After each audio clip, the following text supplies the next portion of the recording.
السلام عليكم ورحمة الله وبركاته. اللهم صل وسلم وبارك على سيدنا محمد وعلى آله وصحبه أجمعين. النهاردة إن شاء الله فيديو جديد بصور لكم كده من قدام الكتاكيت البيضة، عمر 11 يوم. النهاردة إن شاء الله هنشوف هنحط لهم إيه وهنعمل لهم إيه بإذن الله.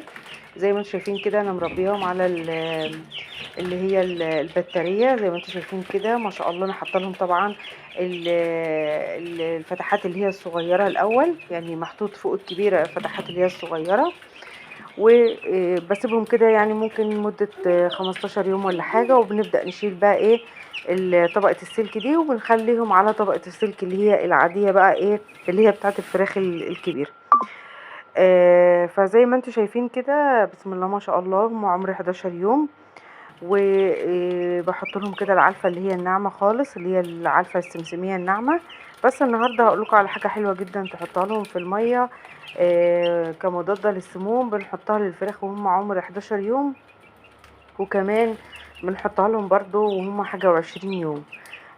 وطبعا بقى طول الدورة معاكي هو قدامك حلين، يعني قدامك خيارين: اما ان انت بتستخدمي مضاد سموم طبيعي من البيت، او بتشتري مضاد السموم ده من الصيدلية البيطرية. بتقولوا له انا عاوزة مضاد سموم للفراخ، لان هو مهم جدا،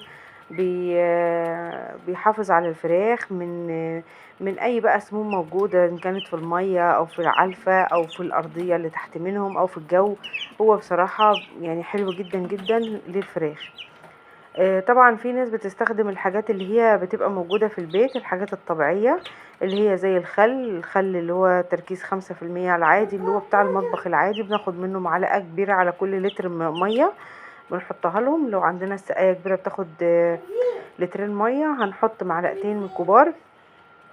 ويعني كل ما السقاية تشوفي بتاخد معاكي كام لتر وتحط عليه معلقة. كذلك برضو اللي بيجي من الصيدلية البيطرية هو بيقولك حطي معيار كذا على السقاية.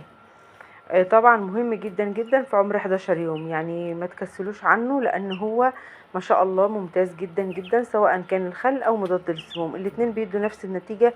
وانا يعني مربية طيور كتير بنفس الوضع، كنت بحط لهم كمان الخل، يعني في اول الدورة كده بجيب لهم ازازة خل، لكن مش بنحاول ان احنا نحط كتير عشان ما نهريش جسمهم من جوه. بنحاول ان احنا نحط معلقة كبيرة فقط، ما نحطش اكتر من كده على كل لتر ميه، عشان طبعا نحافظ عليهم وما يتعبوش مننا. وزي ما انتم شايفين كده هم ما شاء الله كانوا جعانين، فكنت لسه حاطه الاكل وبياكلوا منه، بيبداوا ياخدوا برضو من الميه، يسحبوا من الميه اللي انا حاطه فيها الخل.